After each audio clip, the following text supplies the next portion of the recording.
હાલો દોસ્તો, સ્વાગત છે તમારું મારા એક નવા વિડીયોમાં। આજે આપણે બનાવશું અમેરિકન મકાઈનો સેવડો। ચાલો કેમ બને શું શું જોઈ તમને બતાવું। હવે આપણે આ મકાઈને બાફી લીધી છે। આને આપણે આનાથી દાણા સોલી લેવાના છે, અથવા તમે શાકાથીને સોલી શકો કે દાણા પાડીને તમે મિક્સરમાં અધકચરા પણ કરી શકો છો। આપણે આનીથી સોલી લેવું દાણા, અને પછી આગળની પ્રોસેસ બતાવું। ચાલો તો દોસ્તો, આવી રીતના આપણે આના દાણા છોલી લેવાના છે। આમાં અમુક દાણા આખા રહી જાય તો હાલે, છોલવી જરૂરી છે। મિક્સરમાં પીસો તો વધારે પડતું પીસાઈ જાય, એમાં અંદાજો ન રહે। આવી રીતના કરો ને તો આખી ભાગી રહે તો ખાવામાં મજા આવે। તો આવી રીતના આપણે છોલી લેવાની છે।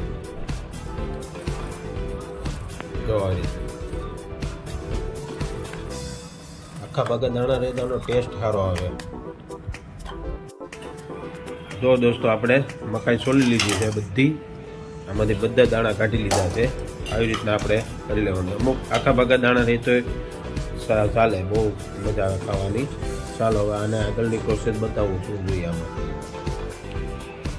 જો દોસ્તો, આપણે લીલી મકાઈના સેવડાને વઘારવા માટે બધું લીલા ધાણા કાપી લીધા છે, લસણ છે, લીલી મરચી છે, કાંદા લીધા છે, ટમેટા, લીલો લીમડો છે, મીઠો, એક લીંબુ લીધું છે।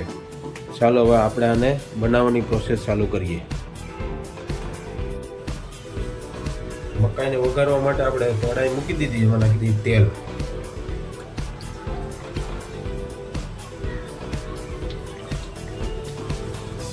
બહુ જાદુ તેલ નથી નાખવાનું આપણે।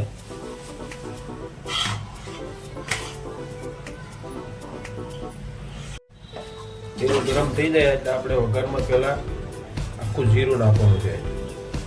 બહુ જાજુ નહીં, મીડિયમ। જીરું નાખ્યા પછી આપણે આ ઝીણી ઝીણી કટ કરેલી મરચી નાખી દેવાની છે।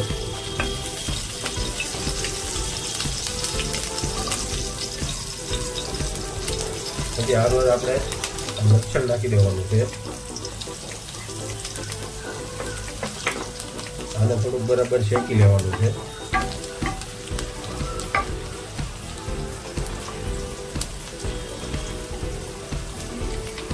હવે નાખવાની છે આપણે આમાં ડુંગળી।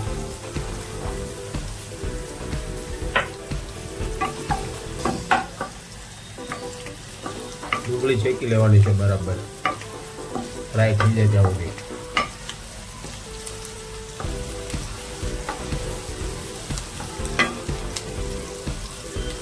આપણે લીલા લીમડાના પત્તા નાખી દઈએ।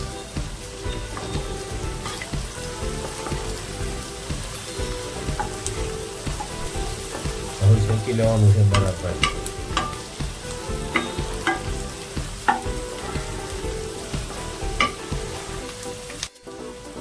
હવે આપણે થોડા તલ નાખી દેવાના છે, સફેદ તલ આખા। સફેદ તલ તમને ફાવે તો જ નાખવાના, બાકી આ ટેસ્ટ બહુ સારો આવે।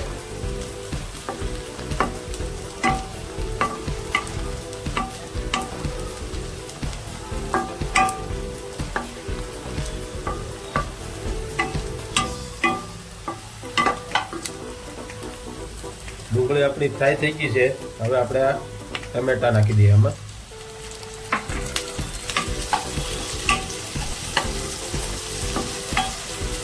ટમેટાને આપણે બહુ નથી શેકવાના, થોડાક અધકચરા રાખવાના, એટલે ટમેટા ખાવામાં બહુ સારા લાગે સેવડાની સાથે। હવે આપણે આમાં નિમક નાખી દેવાનું સ્વાદ પ્રમાણે। મકાઈ બાફી હતી ત્યારે આપણે નિમક નાખ્યું હતું, એટલે એ પ્રમાણે।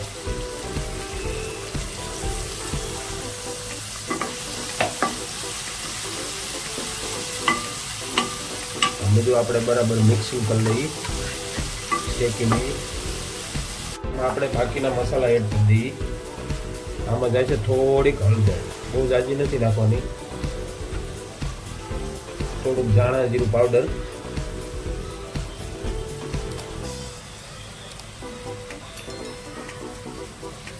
લાલ મરચું થોડુંક।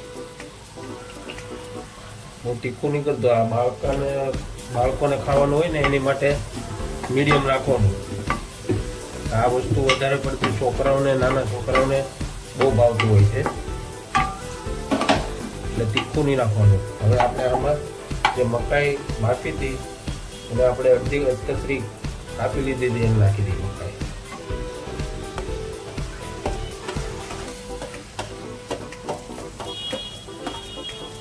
પછી આને બરાબર મિક્સ કરી દેવાનું છે આપણે.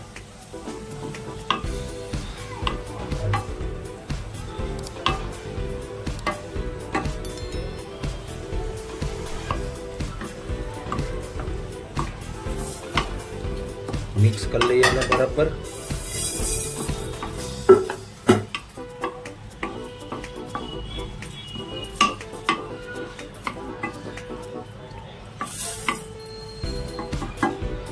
થોડી ખાંડ નાખી દેવાની છે.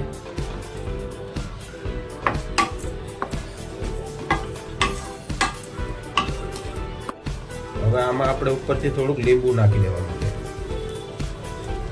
ખાંડ નાખી છે એટલે લીંબુ નાખી ખાટું એટલે ખાટો મીઠો લાગે, બહુ ટેસ્ટિંગ લાગે.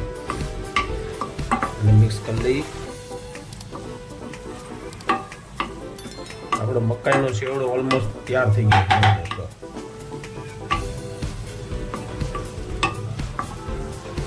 ઘરે આવી રીતના બનાવો, બહુ ટેસ્ટી બને છે. નાના બાળકોને તો ફેવરેટ છે આ વસ્તુ, બહુ ખાય. તમે સવારમાં એ લોકોને સ્કૂલે જવાનું હોય તો તમે નાસ્તામાં પણ આવી રીતના કરીને આપી શકો. અને આ દોસ્તો, ચેનલમાં કોઈ નવા આવે તો પ્લીઝ સબસ્ક્રાઈબ કરી દેજો મારી ચેનલને. વિડીયો સારો લાગે તો લાઈક કરજો, શેર કરજો, કમેન્ટ કરજો. આપણો જો સેવડો બનીને તૈયાર થઈ ગયો છે. બહુ આપણે નથી આને શેકવા દેવાનો. ગેસ કરી દઈએ આપણે બંધ. ઉપરથી થોડાક આપણે લીલા ધાણા એડ કરી દેવાના.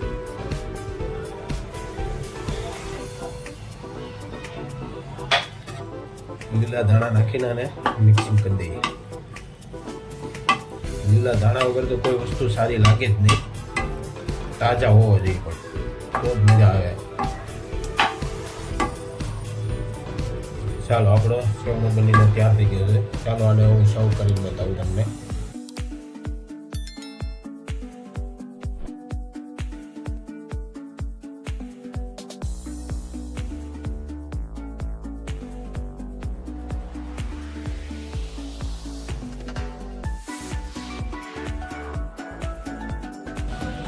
જો દોસ્તો, આપણો લીલી મકાઈનો સેવડો બનીને તૈયાર થઈ ગયો છે. તો દોસ્તો, આ હતો આજનો મારો વિડીયો, લીલી મકાઈનો સેવડો બનાવવાનો. મારો વિડીયો સારો લાગે તો લાઈક કરજો, શેર કરજો અને મારી ચેનલને સબસ્ક્રાઈબ કરી દેજો. Thank you. Bye bye.